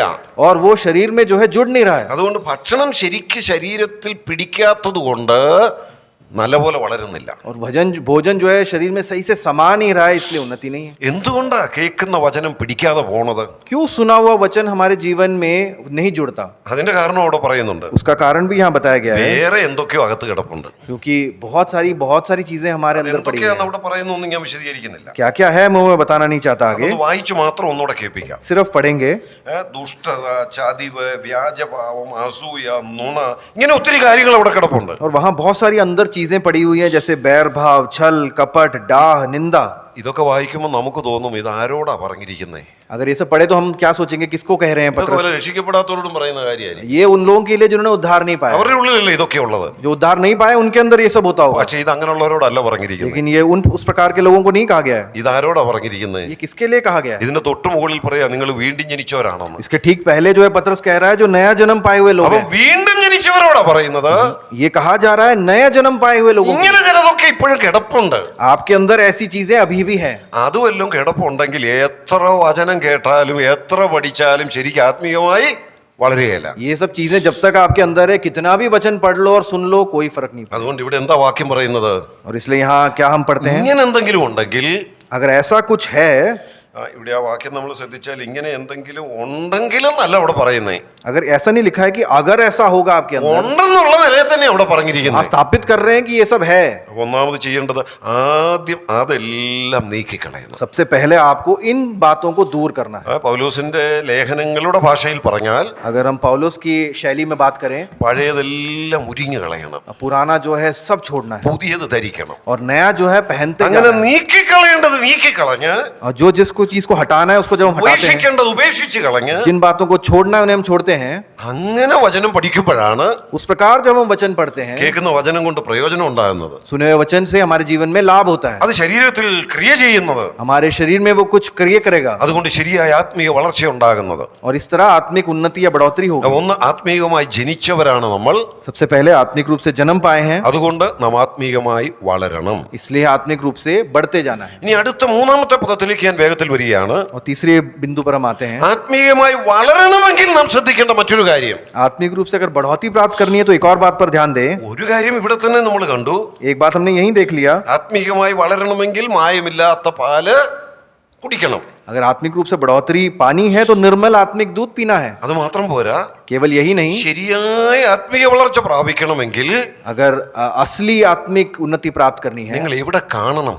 क्या देखना है, എവിടെയാണ് ശരിക്ക് വളരേണ്ടത്? कहाँ आपको जो है ये उन्नति पानी है. നമുക്കറിയാം, ചില കുഞ്ഞുങ്ങളെ നമ്മൾ സ്ട്രീറ്റിൽ വളരുന്ന കുഞ്ഞുങ്ങളെ കാണാറുണ്ട്. हम जानते हैं सड़कों पर कई बच्चे पल बढ़ रहे हैं. അവരെ കണ്ടാൽ തന്നെ നമുക്കറിയാം ഇവര് നല്ല വീട്ടിലൊന്നും വളരുന്നവരല്ല. हम उनको देखते ही समझ जाते हैं कि किसी अच्छे घर में वो पल बढ़ नहीं നല്ല रहे हैं. സ്നേഹമൊന്നും കിട്ടി വളരുന്നവരല്ല. उनको प्यार नहीं मिला है, നല്ല ഭക്ഷണമൊന്നും കിട്ടി വളരുന്നവരല്ല. अच्छा भोजन भी प्राप्त नहीं होता. അതുകൊണ്ട് അവരെ കണ്ടാൽ നമുക്കറിയാം, അവരുടെ സ്വഭാവവും അവരുടെ പ്രവൃത്തികളും കണ്ടാലും നമുക്കറിയാം. उनके स्वभाव और कार्य उनको देखते ही हम समझ जाते हैं वो कहाँ से हैं. എന്തുകൊണ്ട് അവർ അങ്ങനെ പ്രവർത്തിക്കുന്നത്? क्यों वो ऐसे काम करते हैं, എന്തുകൊണ്ട് അവർ അങ്ങനെ വസ്ത്രധാരണം ധരിച്ച്, क्यों ऐसे कपड़े पहनते हैं, എന്തുകൊണ്ടാ ആ നിലയിൽ മാത്രം അവർ ജീവിക്കുന്നത്? क्यों ऐसे स्तर पर उन्हें जीवन बिताना पड़ रहा है. നല്ല നല്ലപോലെ വളരാൻ പറ്റുന്ന വീട്ടിലല്ല അവർ വളരുന്നത്. एक ऐसे घर में वो नहीं रह पा रहे हैं जहाँ अच्छे तरह से बढ़ पाए. നല്ല സ്നേഹം കിട്ടുന്ന വീട്ടിൽ വളരണം, एक अच्छा प्रेम मिले, നല്ല കരുതൽ കിട്ടുന്ന പേരൻസിന്റെ കീഴിൽ വളരണം, ऐसे माता पिता तो ध्यान നല്ല रखें, ഭക്ഷണം കിട്ടുന്നിടത്ത് വളരണം, अच्छा भोजन मिले, जहाँ നല്ല ഷെൽട്ടർ ഉള്ളിടത്ത് വളരണം. जहाँ सर के ऊपर छप्पर मिले, അവിടെയാണ് ശരിക്കും വളരാൻ പറ്റുന്നത്. वहीं सही प्रकार से आप आगे बढ़ सकते हैं. അതാണ് ശരിയായ വളർച്ച. वही है सही उन्नति. അങ്ങനെയാണെങ്കിൽ ശരിയായ ആത്മീയ വളർച്ചയ്ക്ക് നമ്മൾ ഇവിടെ വളരേണ്ടത്. इसलिए सही जो आत्मिक उन्नति है वहाँ हमें कहाँ प्राप्त होगी? ഇതൊക്കെ കിട്ടുന്ന വീട്ടിൽ വളരണം. ऐसे एक घर में हमें प्राप्त. അതേതാണ് ആ വീട്? क्या क्या क्या है वो घर? അതിന്റെ 5-ാം അധ്യായത്തിൽ പറയുന്നുണ്ട് ആ വീട് ഏതാന്ന്. और 5वें पद में हम उस घर के बारे में देखते നിങ്ങളും हैं. ജീവനുള്ള കല്ലുകൾ എന്ന പോലെ ആത്മീക ഗൃഹമായി. और यहाँ लिखा है, तुम भी आप जीवते पत्रों के समान आत्मिक घर बनते जाते. അവിടെ ആത്മീയ ഗൃഹം എന്ന് പറഞ്ഞിരിക്കുന്നത് എന്തിനെ കുറിച്ചാ? और आत्मिक घर जो यहाँ बताया गया किसके बारे में? നമുക്കറിയാം പഴയ നിയമത്തിൽ ദൈവത്തിന്റെ ഭവനം, ഹൗസ് ഓഫ് ഗോഡ് എന്ന് പറഞ്ഞിട്ടുണ്ട്. और पुराने नियम में हम जानते हैं परमेश्वर के भवन के बारे में कहा गया അത് है. ഇസ്രായേൽ മക്കളെ കുറിച്ചാ. हम जानते हैं इजरायलियों के लिए है. അത് എബ്രായ ലേഖനം 3-ാം അധ്യായത്തിൽ എടുത്തു പറഞ്ഞിട്ടുമുണ്ട്. और इब्रानियों की पत्री 3 अध्याय में उसका एक विवरण അവിടെ भी ഇങ്ങനെ है. എഴുതിയിരിക്കുന്നത് മോശ ദൈവഭവനത്തിലൊക്കെയും വിശ്വസ്തനായിരുന്നു. और हम जानते हैं कि मूसा के बारे में लिखा है परमेश्वर के भवन में वो विश्वास योग्य था. അവിടെ ആ ദൈവഭവനം എന്ന് പറയുന്നത് എന്തിനെയാ സൂചിപ്പിക്കുന്നത്? और हम जानते हैं परमेश्वर का भवन जो लिखा है किसके बारे में है? അത് ഇസ്രായേൽ മക്കളെ കുറിച്ചാ. और हम जानते हैं इजरायलियों के बारे में लिखा എന്നാൽ है. പുതിയ നിയമത്തിലേക്ക് വരുമ്പോൾ लेकिन जब हम नए नियम में आते हैं, ഹൗസ് ഓഫ് ഗോഡ്, ദൈവഭവനം എന്നൊക്കെ വിശേഷിപ്പിക്കുന്നത്, लेकिन जब नए नियम में आते हैं तो परमेश्वर का भवन क्या है? ഇവിടെ പത്രോസിന്റെ ലേഖനത്തിൽ അതിന് ഒരു വിശേഷണം ഇങ്ങനെ കൊടുത്തിരിക്കുന്നത്, और पत्रस की इस पत्री में इस प्रकार से उसका बखान किया गया है. Spiritual house. आत्मिक घर. എന്താണ് ആത്മീയ ഗൃഹം? ये क्या है आत्मिक घर? അത് ദൈവസഭയാണ്. और ये ആ परमेश्वर का ദൈവസഭയെ कलीसिया കുറിച്ച് है. അവിടെ ഒരു കാര്യം കൂടെ പറഞ്ഞിട്ടുണ്ട്. एक और बात लिखी है उसके बारे में. ഈ ആത്മീയ ഗൃഹം ഇന്നും പണിയപ്പെടുന്നു എന്നാ പറഞ്ഞിരിക്കുന്നത്. और ये लिखा है कि ये आत्मिक घर बनता जा रहा है. നമുക്കറിയാം ഈ ഗൃഹം 2000 വർഷം മുമ്പ് നമ്മുടെ കർത്താവ് പണിതതാ. हम जानते हैं कि इस घर को 2000 वर्ष पहले हमारे प्रभु ने കർത്താവ് जो ഈ है ഭൂമിയിൽ बनाया. ആയിരുന്നപ്പം പറഞ്ഞത് I will build my church, ഞാൻ എൻ്റെ സഭയെ പണിയുമെന്ന്. और वहां इस प्रकार लिखा है, मैं अपनी कलीसिया बनाऊंगा. ആ പണി തുടങ്ങി.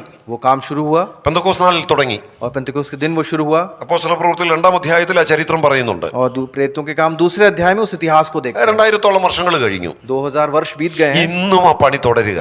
आज भी वो कार्य चल रहा है. ഇവിടെ പറയുന്നത് കണ്ടിന്യൂസ് പ്രോസസ്സാ, പണിയപ്പെടുന്നു എന്നാ പറയുന്നത്. और ये एक चलते जाने वाली प्रक्रिया है. അപ്പൊ ഇന്നും അത് പണിയപ്പെടുമ്പോൾ आज भी जब निर्माण कार्य चल रहा है, അതിന് നമ്മളെ ഉപയോഗിക്കുന്നത്. उसके लिए इस्तेमाल हमें किया जा रहा है. ജീവനുള്ള കല്ലുകളാക്കി തീർത്തിരിക്കുകയാണ് നമ്മെ. हमें जीवते पत्थर बनाया है. നാം ആകുന്ന കല്ലുകൾ കൊണ്ടാണ് ഇന്ന് ഈ സഭ പണിയപ്പെടുന്നത്. और हम जो ये जीवते पत्थर हैं, हम पत्थर हैं, हमारे द्वारा ये ഇതിന്റെ कलीसिया बनी है. ഫൗണ്ടേഷന് കുറെ കല്ലുകൾ ഉപയോഗിച്ചായിരുന്നു. हम जानते हैं इसकी नींव के लिए कई पत्थर बनाए അതിന്റെ गए. കോർണർ സ്റ്റോൺ ആയിട്ട് ക്രിസ്തു തന്നെയുണ്ട്. कोने का पत्थर मसीह है. ചേർത്ത് കുറെ കല്ലുകൾ, doctrines, fundamental doctrines given by the apostles. और हम जानते हैं उसके ऊपर जो पत्थर जोड़े गए, जो प्रेरितों के द्वारा दिए गए उपदेश.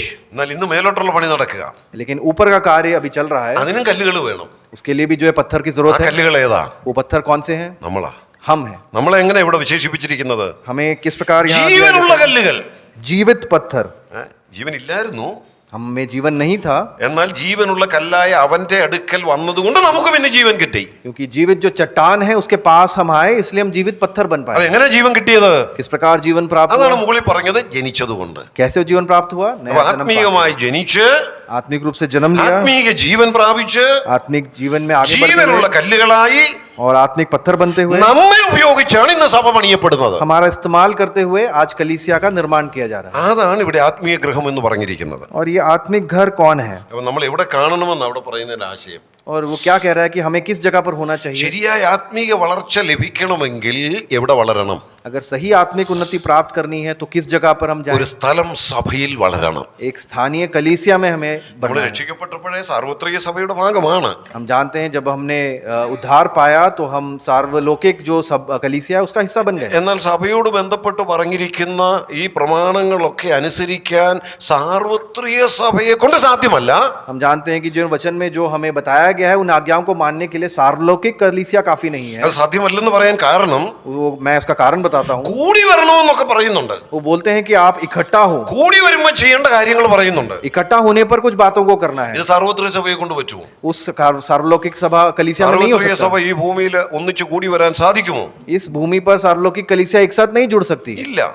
ഇപ്പൊ ഇവിടെയുള്ള കുറച്ച് പേർ ഒന്നിച്ച് ഇവിടെ കൂടുന്നു. कुछ यहाँ जो आसपास के लोग हैं वो आसपास के लोग यहाँ जुड़ रहे हैं. ഇവിടെ ഡൽഹിയിൽ തന്നെയുള്ള എല്ലാവരും ഒന്നിച്ചു കൂടാനായിട്ട് ബുദ്ധിമുട്ടാണ്. अगर दिल्ली गई सभी कलीसियाओं के लोग जुड़ना चाहते हैं, बड़ा मुश्किल है. അവൻ കൂടി വരാൻ പറ്റുന്നത് तो इकट्ठा अगर होना है അത് പ്രാദേശിക സഭകളാണ്. वो स्थानीय कलीसिया അത് है. സാർവത്രിക സഭയുടെ ഒരു ചെറിയ പതിപ്പാണ്. हम जानते हैं वो सार्वलौकिक कलीसिया का एक छोटा रूप है. അപ്പൊ അവിടെയാണ് നമുക്ക് और वहां जो है വളരാൻ പറ്റുന്നത്. उन्नति हम प्राप्त कर അപ്പൊ सकते हैं. സ്ഥലം സഭയുമായി നല്ല ബന്ധം നിലനിർത്തുമ്പോഴാണ് ശരിയായ ആത്മീക വളർച്ച നമുക്ക് പ്രാപിക്കാൻ കഴിയുന്നത്.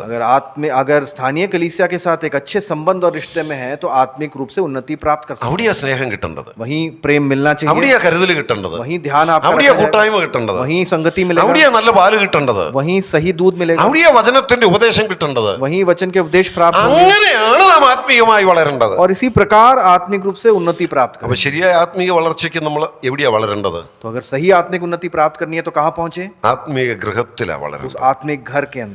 ഞാനതിങ്ങനെ തന്നെ പറയട്ടെ. मैं इस प्रकार कहना चाहूंगा, സ്ഥലം സഭയുമായി നല്ല ആത്മീക ബന്ധം പുലർത്തുകയും സഭയുടെ ആത്മീയ കൂടിവരവുകളിൽ പതിവായി കടന്നു വരികയും ചെയ്യുമ്പോഴാണ് നല്ല ഭക്ഷണം കിട്ടി, നല്ല കരുതൽ കിട്ടി, നല്ല കൂട്ടായ്മ കിട്ടി, ശരിയായ ആത്മീയ വളർച്ച നമുക്ക് പ്രാപിക്കാൻ കഴിയുന്നത്. अगर हम आत्मिक उस घर से यानी कलीसिया के साथ एक अच्छे संबंध में हैं, हम संगतियों में सभाओं में जुड़ते हैं, तब वो भोजन प्राप्त करते हुए अच्छे ध्यान से उस आत्मिक उन्नति को हम प्राप्त कर सकते हैं. അതുകൊണ്ട് എബ്രായ ലേഖനത്തിലൊക്കെ പറയുന്നത് ചിലർ ചെയ്യുന്നത് പോലെ നിങ്ങൾ നിങ്ങളുടെ സഭായോഗങ്ങളെ ഉപേക്ഷിക്കരുത് എന്ന്. इसलिए इब्रानियों की पत्री में लिखा है कि हम इकट्ठा होना ना छोड़ें जैसा कुछ करते आ रहे हैं. ദൈവവചനം ശരിയായി ലഭിക്കേണ്ട സ്ഥലം ആത്മീക ഗൃഹമാണ്, ആത്മീക ഭവനം ദൈവസഭയാണ്. परमेश्वर का वचन सही रूप से प्राप्त करने के लिए इस आत्मिक घर में, परमेश्वर के भवन में आना पड़ेगा. ഇനി ഈ ആത്മീക ഗൃഹത്തിൽ നമ്മൾ കൂടി വരുമ്പോൾ और जब इस आत्मिक घर में आप जुड़ते हैं, അവിടെ ശ്രദ്ധിക്കേണ്ട ഒരു കാര്യം ഇവിടെ പറയുന്നുണ്ട്. वहाँ एक बात का आपको ध्यान रखना है. അടുത്ത വാക്യം, 5-ാം വാക്യം. 5वें पद में, ആത്മീയ ഗൃഹമായി യേശുക്രിസ്തു മുഖാന്തരം ദൈവത്തിനു പ്രസാദമുള്ള ആത്മീക യാഗം കഴിപ്പാൻ തക്ക. और ऐसे आत्मिक बलिदान चढ़ाओ जो यीशु मसीह के द्वारा परमेश्वर को ग्राह्य है. ഈ ആത്മീക ഗൃഹത്തിൽ നമ്മൾ കൂടി വരുമ്പോൾ ചെയ്യേണ്ട ഏറ്റവും പ്രധാനപ്പെട്ട ഒരു കാര്യം, जब इस आत्मिक घर में आप जुड़ते हैं तो सबसे महत्वपूर्ण बात क्या है जो आपको करना है? അതെന്താണെന്ന് ഇവിടെ പറയുന്നത്? यहाँ क्या बताया गया है? ആത്മീക യാഗം കഴിക്കുക. आपको आत्मिक बलिदान चढ़ाने. നമ്മൾ യാഗം കഴിക്കേണ്ടവരാണോ? हम क्या बलिदान चढ़ाते हैं? അതൊക്കെ പഴയ നിയമത്തിലാണ്. वो तो पुराने नियम की बातें हैं. നമ്മെ സംബന്ധിച്ച് ഇന്ന് യാഗത്തിന്റെ ആവശ്യമൊന്നും ഇല്ല. आज हमें किसी प्रकार के बलिदान की जरूरत नहीं है शायद. തന്നെയല്ല വചനത്തിൽ എബ്രായ ലേഖനത്തിലൊക്കെ പറയുന്നുണ്ട്, ഇനിമേൽ പാപത്തിന്റെ പരിഹാരത്തിന് വേണ്ടി ഒരു യാഗവും ആവശ്യമില്ല. और हम इस प्रकार से इब्रानियों की पत्री में भी पढ़ते हैं कि पाप से उस बचाव के लिए हमें किसी प्रकार के बलिदान की आवश्यकता नहीं പിന്നെന്താ है. ഇവിടെ യാഗം കഴിക്കാൻ പറയുന്നത്? तो यहाँ किस बलिदान के बारे में बात की जा रही है? നാം ഇനിയും പാപത്തിന്റെ പരിഹാരത്തിന് വേണ്ടി ഒരു യാഗവും കഴിക്കേണ്ട ആവശ്യമില്ല. पाप से छुटकारा प्राप्त करने के लिए हमें किसी प्रकार से कोई बलिदान അതൊക്കെ नहीं करना है. കർത്താവിന്റെ ക്രൂശുമരണത്തോടെ ആ യാഗത്തോടെ സാധിച്ചു. और हम जानते हैं प्रभु यीशु मसीह के क्रूस की स्मृति के द्वारा वो हो गया है. എന്നാൽ നാം ദൈവമക്കൾ എന്നുള്ള നിലയിൽ, പുതിയ നിയമ വിശ്വാസികൾ എന്നുള്ള നിലയിൽ അർപ്പിക്കേണ്ട പുതിയ നിയമയാഗങ്ങൾ ചിലതുണ്ട്. लेकिन नए नियम विश्वासी होने के नाते हमारे जीवन में कुछ प्रकार के आत्मिक बलिदान അത് ചിലത് പുതിയ നിയമത്തിന്റെ പല ഭാഗങ്ങളിൽ പറയുന്നുണ്ട്. और वो नए नियम के अलग अलग भागों में उसके बारे में बताया ഞാൻ गया है. അതെല്ലാം എടുത്തൊന്നും സൂചിപ്പിക്കുന്നില്ല. मैं उन सब का विवरण अभी नहीं देना എന്നാൽ चाहता. ഇവിടെ പറയുന്ന ഒരാശയം മാത്രം ഒന്ന് പറയട്ടെ. यहाँ जो हमें बताया गया केवल एक बात बताना ആത്മീയ चाहूंगा. ഗൃഹത്തിൽ നിങ്ങൾ ആത്മീയ യാഗം കഴിക്കണം. आत्मिक घर में आपको आत्मिक बलिदान चढ़ाने हैं. നമ്മൾ കൂടി വന്ന് ചെയ്യുന്ന ഏറ്റവും പ്രധാനപ്പെട്ട കാര്യം എന്താ? हम जब साथ में जुड़ते हैं तो सबसे महत्वपूर्ण बात जो हम करते हैं, പുറകെ ചിലർ പറയുന്നുണ്ട്, पीछे നമ്മൾ ഒന്നിച്ചു കൂടി ദൈവത്തെ ആരാധിക്കുന്നു. हम परमेश्वर की आराधना करते हैं. ഞാൻ ആ കാര്യം മാത്രം ഇവിടെ വന്ന് എടുത്തു പറയാം. मैं सिर्फ उस बात को बताना चाहूंगा. അത് ഒരു ആത്മീയ യാഗമാണ്. वो एक आत्मिक बलिदान है. അതങ്ങനെ ആത്മീയ യാഗം എന്ന് പറയാമോ? कैसे, अगर हम कह सकते हैं उसे, क्या वो ഒരു आत्मिक बलिदान है? ദൃഷ്ടാന്തത്തിലൂടെ അതൊന്ന് സൂചിപ്പിക്കാം. हम एक उदाहरण के द्वारा उसको देखते हैं. ഉൽപ്പത്തി പുസ്തകം 22-ാം അധ്യായത്തിന്റെ 5-ാം വാക്യം. उत्पत्ति 22 का 5. അവിടെ അബ്രഹാം ഇസഹാക്കുമായി മോറിയ മലയിലേക്ക് യാഗം കഴിക്കാൻ പോവുകയാണ്. और हम जानते हैं कि वहाँ अब्राहम इसहाक के साथ मोरिया पर्वत की ओर बढ़ रहा है. ആ മകനും ബാല്യക്കാരും യാഗത്തിനുള്ള വസ്തുക്കളും ഒക്കെയായി വീട്ടിൽ നിന്ന് അബ്രഹാം ഇറങ്ങി. हम जानते हैं कि वो लड़के के साथ और बलिदान के लिए जो वस्तुएं आवश्यक है उन सब के साथ घर से निकल पड़ा है. യാത്ര ചെയ്ത് കുറെ ദൂരെ നിന്ന് ആ മല കണ്ടു. और हम जानते हैं कि दूर से ही, यात्रा करते हुए दूर से ही उन्होंने वो पर्वत देखा. നമ്മളവിടെ 4-ാം വാക്യത്തിലൊക്കെ വായിക്കുന്നത് 3-ാം ദിവസം അബ്രഹാം ദൂരത്ത് നിന്ന് നോക്കി മല കണ്ടു എന്നാണ്. और चौथे पद में इस प्रकार पढ़ते हैं, तीसरे दिन अब्राहम ने आंखें उठाकर उस स्थान को दूर से देखा. അപ്പൊ യാഗം കഴിക്കേണ്ട മല കണ്ടപ്പോൾ അബ്രഹാം ബാല്യക്കാരോട് പറയുന്ന ഒരു കാര്യമുണ്ട്. और जब इस स्थान को जब अब्राहम ने देखा तो उसने अपने सेवकों से कहा, ആ പറയുന്ന കാര്യമാണ് 5-ാം വാക്യത്തിൽ എഴുതിയിരിക്കുന്നത്. वही बात 5वें पद में लिखी है, നമുക്കത് വായിക്കാം. പക്ഷെ ഞാൻ ഒന്ന് ഇങ്ങനെ പറയട്ടെ, हम पढ़ेंगे लेकिन इस प्रकार कहना चाहूंगा, അബ്രഹാം എന്തിനാ മോറിയ മലയിലേക്ക് പോണത്? क्यों अब्राहम ये मोरिया देश में जा रहा है? സാക്രിഫൈസ് അല്ലേ? क्यों जा रहा है? യാഗം കഴിക്കാനാ പോണത്. बलिदान करने जा रहा है. ദൈവം അബ്രഹാമിനോട് അങ്ങനെ പറഞ്ഞു, क्या परमेश्वर ने इस प्रकार നിന്റെ कहा? മകനെ, ഏകജാതനായ മകനെ മോറിയ മലയിൽ ചെന്ന് ആ മലയിൽ ചെന്ന് യാഗം കഴിക്കണം. और परमेश्वर ने इसको कहा कि इस पहाड़ के ऊपर जाकर उसे होम बलि चढ़ाना അപ്പൊ है. ഇന്ന് നമ്മളോട് ചോദിക്കുക, അബ്രഹാം എന്തിനാണ് വീട്ടിൽ നിന്ന് മോനുമായിട്ട് ഇറങ്ങിപ്പോയത്?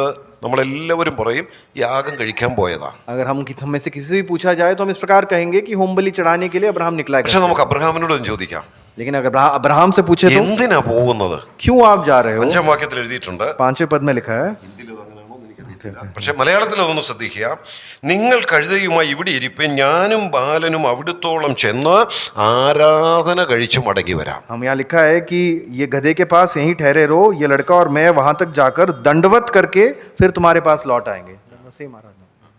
അപ്പൊ അവിടെ എന്തിനാ പോകുന്നത്? वहां क्यों जा रहे हैं? അബ്രഹാം പറയാ, നിങ്ങൾ ഇവിടെ നിൽക്കേ, वो कह रहा है आप लोग यहाँ रुको, ഞാനും മോനൂടെ ആ മലയിലോട്ടൊന്ന് പോയിട്ട് വരാം. मैं और जो लड़का है वो पर्वत जा रहे हैं. ഞങ്ങൾ എന്തിനാ പോണത്? हम क्यों जा रहे हैं? ആരാധന കഴിച്ചു മടങ്ങി വരാം. दंडवत करके, आराधना करके അപ്പൊ लौटने के അബ്രഹാം തന്നെ പറയാ, अब्राहम എന്തിനാ ആ മലയിലോട്ട് പോകുന്നത്? लिए. तो अगर अब्राहम से पूछेंगे तो अब्राहम क्या बोल रहा है? ആരാധന കഴിക്കാനാ പോകുന്നത്. मैं आराधना करने जा रहा हूँ. നമ്മൾ പറയും യാഗം കഴിക്കാനാ പോകുന്നത്. हम कहेंगे कि होम बलि चढ़ाने जा പക്ഷെ रहा है, അബ്രഹാം പറയാ, ഞാൻ ആരാധിക്കാൻ പോവാണെന്ന്. लेकिन अब्राहम कह रहा है मैं आराधना करने जा അത് रहा രണ്ടോടൊന്ന് ബന്ധപ്പെടുത്തിക്കേ. हूँ. आप इन दोनों को जोड़िए. അപ്പൊ ആ യാഗം കഴിക്കുക എന്ന് പറയുന്നത് എന്താ? अगर वो बलिदान चढ़ा रहा है तो वो क्या है? ആരാധന കഴിക്കുക. वो आराधना है. അത് തന്നെ ഇവിടെ പറയുന്നത്. और वही നിങ്ങൾ यहाँ बताया गया है, ആത്മീകരമായി കൂടി വന്ന് എന്ത് ചെയ്യണം? आपको आत्मिक घर के रूप में क्या ഇനി करना है? ആടിനെ കൊന്ന യാഗം കഴിക്കേണ്ട ആവശ്യമില്ല. आपको किसी भेड़ को मारकर नहीं बलिदान മൃഗങ്ങളെ चढ़ाना है. അർപ്പിച്ച് യാഗം കഴിക്കേണ്ട ആവശ്യമില്ല. जो जानवर है उन्हें बलिदान नहीं करना നിങ്ങൾ है. യാഗം കഴിക്കണം, പക്ഷെ അത് ദൈവത്തെ ആരാധിക്കുന്നതാ. जो आपको बलिदान चढ़ाना है लेकिन जिसका रूप आराधना में है. ഇനി അങ്ങനെ യാഗം കഴിക്കുമ്പോൾ ശ്രദ്ധിക്കേണ്ട ഒരു കാര്യം കൂടെ അവിടെ പറയുന്നുണ്ട്. लेकिन जब आप ये बलिदान चढ़ाते हैं तो आपको एक बात पर ध्यान देना എങ്ങനെയും പോയി ഒരു യാഗം കഴിച്ചു വരാനല്ല. है. आपने बलिदान चढ़ाया, अच्छा है. അബ്രഹാമിന്റെ യാഗം തന്നെ നമുക്ക് എടുക്കാം. हम अब्राहम ने के द्वारा अर्पित किया गया बलिदान അല്ല, को देख सकते അബ്രഹാം हैं. നടത്തിയ ആരാധന തന്നെ നമുക്ക് എടുക്കാം. अब्राहम ने जो आराधना की उस पर ध्यान देते हैं. അബ്രഹാം മോറിയാമലയുടെ മുകളിൽ ചെന്ന് ആരാധന കഴിച്ചു. मोरिया पर्वत पर जाकर अब्राहम ने आराधना की, दंडवत हुआ മകനെ പോയി അവിടെ കൊല്ലണമെന്നാ പറഞ്ഞത്. और वहां जाके अपने बेटे पुत्र को जो है उसको അവനെ मारना യാഗം है, കഴിക്കണമെന്നാ പറഞ്ഞേ. उसको होम बलि चढ़ाना है. അവിടെ ചെന്ന് കഴിഞ്ഞ് നോക്കിയപ്പം പുറകിൽ ഒരു ആട്ടിൻകുട്ടി, അതിനെ പിടിച്ചാ യാഗം കഴിച്ചേ. लेकिन हम देखते हैं कि वहां हम देखते हैं एक बच्चे को जो एक मेढ़ा है उसको देखा उसने. അപ്പൊ ദൈവം പറഞ്ഞതുപോലെ അല്ലല്ലോ ചെയ്തത്. लेकिन परमेश्वर ने जिस प्रकार कहा वैसा तो वहां नहीं हुआ അപ്പൊ कुछ. ദൈവത്തിന് അത് ഇഷ്ടമാവുമോ? क्या परमेश्वर को पसंद ദൈവം आएगा? അതിൽ പ്രസാദിക്കുമോ? क्या परमेश्वर से प्रसन्न होंगे? സാധ്യതയില്ല. वो मौका या लगता तो नहीं है. പക്ഷെ നമ്മൾ എന്താ വായിക്കുന്നത്? लेकिन क्या पढ़ते हैं हम? അബ്രഹാം ആ ചെയ്തതിൽ ദൈവം പ്രസാദിച്ചു. अब्राहम ने जो ये किया उसमें परमेश्वर प्रसन्न हुए. അപ്പൊ അവിടെ അബ്രഹാം യാഗം കഴിച്ചത് പറഞ്ഞതുപോലെ മകനെ അല്ല. लेकिन जिस प्रकार बताया गया अब्राहम ने अपने पुत्र को होम बलि नहीं അവിടെ चढ़ाया. ചെന്ന് കഴിഞ്ഞപ്പം ദൈവം ആ കാര്യങ്ങൾ വേറെ വെളിപ്പെടുത്തി കൊടുത്തു. അത് അതിന്റെ ഒരു വശം. हम जानते हैं कि वहां पहुंचने के बाद परमेश्वर ने एक प्रकाशन दिया. उसको എന്നാൽ हम അവിടെ देखते हैं. അബ്രഹാം ദൈവത്തെ ആരാധിക്കുകയായിരുന്നു. वहां परमेश्वर की आराधना में अब्राहम लगा हुआ. അത് ദൈവത്തിന് പ്രസാദകരമായി. वो परमेश्वर को प्रसन्न किया. അവ യാഗത്തിൽ ദൈവം പ്രസാദിക്കണം. उस बलिदान में परमेश्वर प्रसन्न होने चाहिए. എങ്ങനെങ്കിലും ഒരു യാഗം കഴിക്കാനല്ല പറഞ്ഞിട്ടുള്ളത്. जैसे तैसे एक बलिदान करके हैं ऐसा नहीं लिखा है. നമ്മൾ ബൈബിൾ കാണുന്ന ആദ്യത്തെ യാഗം തന്നെ എടുത്തേ. आप पहले जो पवित्र वचन में पहले बलिदान को देखें. ഒരപ്പന്റെ രണ്ട് മക്കൾ, एक ही पिता के दो पुत्र, രണ്ടുപേരും പോയി യാഗം കഴിച്ചു. दोनों जो है बलिदान चढ़ा रहे ഒരേ हैं ട്രെയിനിങ് കിട്ടിയവരാ, और उनको एक ही प्रशिक्षण मिला है. ഒരേ വീട്ടിൽ വളർന്നവരാ, एक ही घर में ഒരേ बड़े അപ്പന്റെ മക്കളാ, और एक ही पिता के पुत्र हैं. രണ്ടുപേരും പോയി യാഗം കഴിച്ചു. दोनों जाके बलिदान चढ़ा रहे हैं. പക്ഷെ ഒരാളുടെ യാഗം ദൈവം പ്രസാദിച്ചില്ല. एक बेटे के भेंट को परमेश्वर ने नहीं ग्रहण മറ്റേയാളിന്റെ യാഗത്തിൽ ദൈവം പ്രസാദിച്ചു. किया और दूसरे पुत्र के भेंट को ग्रहण किया. അതെന്തുകൊണ്ടാ? क्यों ऐसा हुआ? അതിന്റെ കാരണങ്ങളൊക്കെ ഉൽപ്പത്തി പുസ്തകത്തിലുണ്ട്. उसके कारण उत्पत्ति किताब में ഞാൻ बताया गया അതിന്റെ है. ഇവിടുത്തെ ആശയം മാത്രമേ പറയുന്നുള്ളൂ. मैं सिर्फ ये बात बताना चाहता हूँ. ദൈവം പ്രസാദിക്കുന്ന ആരാധനയുമുണ്ട്, ദൈവം പ്രസാദിക്കാത്ത ആരാധനയുമുണ്ട്. ऐसे बलिदान या आराधना है जिससे परमेश्वर प्रसन्न होते हैं और ऐसे भी आराधना है जिससे परमेश्वर प्रसन्न नहीं होते हैं. നമ്മുടെ എല്ലാ കൂടിവരവുകളും ദൈവത്തിന് പ്രസാദകരമാണോ എന്ന് നാം ചിന്തിക്കേണ്ടത്. ये हमें परख के देखना है कि जब भी हम संगति में जुड़ते हैं हर एक संगति क्या परमेश्वर को प्रसन्न करने वाली है. നമ്മുടെ എല്ലാ ആരാധനകളിലും ദൈവത്തിന് പ്രസാദം ലഭിക്കുന്നുണ്ടോ നമ്മളെ ചിന്തിക്കേണ്ടത്. ये हमें सोचना है क्या हमारे हर एक आराधना सभा या बलिदान में से परमेश्वर ഇവിടെ प्रसन्न എന്താ हो रहे हैं? പറയുന്നത്? यहाँ क्या लिखा गया है? ഈ വാക്യം വളരെ ശ്രദ്ധിക്കണം. ദൈവത്തിന് പ്രസാദം പ്രസാദമുള്ള ആത്മീയ യാഗം കഴിപ്പാൻ തക്ക. और हम देखते हैं कि इस पद में लिखा है कि ऐसे आत्मिक बलिदान चढ़ाओ जो परमेश्वर को ग्राह्य है। അപ്പൊ നാം ആത്മീയ ഗൃഹമായി കൂടി വന്ന് जब हम आत्मिक घर के रूप में जुड़ते हैं, ആത്മീയ യാഗം കഴിക്കുമ്പോൾ जब हम आत्मिक बलिदान चढ़ाते അത് हैं, ദൈവത്തിന് പ്രസാദകരമായിരിക്കണം. वो परमेश्वर को ग्राह्य होने चाहिए। ഞാനത് ഇങ്ങനെ മാത്രം പറയാം. मैं ऐसे कहना चाहूंगा, നമ്മൾ ഒന്നിച്ചു കൂടി ആത്മീക കൂട്ടായ്മ അനുഭവിക്കുമ്പോൾ, जब हम एक साथ जुड़कर आत्मिक संगति में बढ़ते हैं, ആത്മീക കൂടിവരവുകളിൽ പങ്കെടുക്കുമ്പോൾ, जब हम सभाओं में जुड़ते അവിടെ हैं, ഇരുന്ന് ദൈവത്തെ ആരാധിക്കുമ്പോൾ, जब हम परमेश्वर की आराधना करते അവിടെ हैं, എല്ലാം സാധിക്കേണ്ട ഒരു കാര്യമുണ്ട്. वहाँ हर समय यही साध्य होना ഇത് चाहिए, ദൈവത്തിന് പ്രസാദകരമായിരിക്കണം. ये परमेश्वर को ग्रहण योग्य हो। അത് ദൈവത്തിന് പ്രസാദകരമാകണമെങ്കിൽ अगर वो परमेश्वर को ग्राह्य उससे बनना है, നമ്മൾ ശ്രദ്ധിക്കേണ്ട ഒത്തിരി കാര്യങ്ങളുണ്ട്. वहाँ हमें बहुत सारी बातों पर ध्यान देना है। അങ്ങനെ ആ കാര്യങ്ങളിലേക്കൊന്നും ഇന്നിനിയും പ്രവേശിക്കാൻ സമയമില്ല. आज उन बातों में हम नहीं जाएंगे, ഞാൻ ആ ആശയം മാത്രം അങ്ങനെ പറയുക. ये सिर्फ आपको बात बताना चाहूंगा। ദൈവത്തിനു പ്രസാദകരമായ ആത്മീക യാഗം കഴിപ്പാൻ തക്കവണ്ണം आत्मिक बलिदान ऐसे चढ़ाने हैं जो परमेश्वर को ग्राह्य हो, അതിന് നമുക്ക് ചില പ്രത്യേക പദവികൾ തന്നെ തന്നിരിക്കുക. और उसके लिए हमें कुछ स्थान भी प्राप्त हुआ ആ है। ഒരു പദവിയെ കുറിച്ച് അവിടെ പറയുന്നുണ്ട്.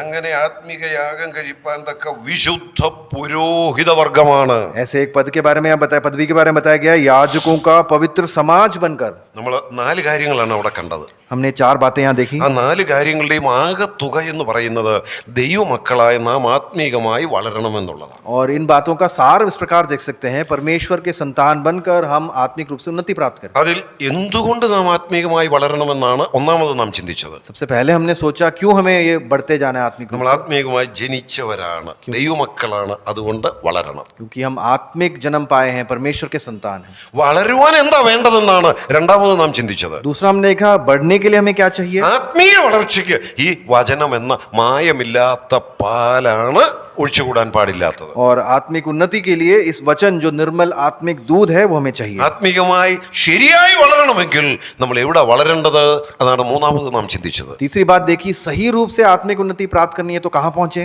ആത്മീക ഗൃഹത്തിലാണ് വളരേണ്ടത്, ദൈവസഭയുമായി നല്ല ബന്ധം. आत्मिक घर में हम बढ़ते रहे, परमेश्वर की कलीसिया में। അങ്ങനെ ആത്മീക ഗൃഹത്തിൽ നാം ചെയ്യേണ്ട പ്രധാന കാര്യമാണ് നാലാമത് നാം ചിന്തിച്ചത്. और आत्मिक घर में जो हमें कार्य करने हैं वो चौथी बात हमने देखी। ആരാധന ആത്മീക യാഗമാണ്. അങ്ങനെ ആത്മീയ യാഗം കഴിച്ച് ദൈവത്തെ പ്രസാദിപ്പിക്കുക. आराधना जो आत्मिक बलिदान है, जो परमेश्वर को ग्राह्य है, प्रसन्न करता है, वो चढ़ाना है। ആത്മീക ജനനം, आत्मिक जन्म, ആത്മീക വളർച്ച, आत्मिक उन्नति, ആത്മീക ഗൃഹം, आत्मिक घर, ആത്മീക യാഗം, आत्मिक बलिदान, പരസ്പരം ബന്ധപ്പെട്ട് കിടക്കുന്ന 4 പദങ്ങൾ. और एक दूसरे से जुड़ी हुई 4 बातें। ഇതെല്ലാം ദൈവത്തിന് പ്രസാദകരമെന്നാണ് ആ വാക്യം പറയുന്നത്. और ये भाग हमें बताता है ये परमेश्वर को ग्राह्य है। നമ്മുടെ ആത്മീക ജീവിതത്തിലും ശരിയായ വളർച്ചയിൽ മുൻപോട്ട് പോകുവാൻ ഈ ചെറിയ ചിന്തകളിലൂടെയും ദൈവാത്മാവ് നമ്മെ സഹായിക്കട്ടെ. और परमेश्वर का आत्मा हमारा सहायता करे कि इन कुछ बातों को जो हमने देखा है उसमें हम आत्मिक उन्नति में हम बढ़ते जाएं। ദൈവനാമം വാഴ്ത്തപ്പെടട്ടെ. परमेश्वर के नाम की महिमा।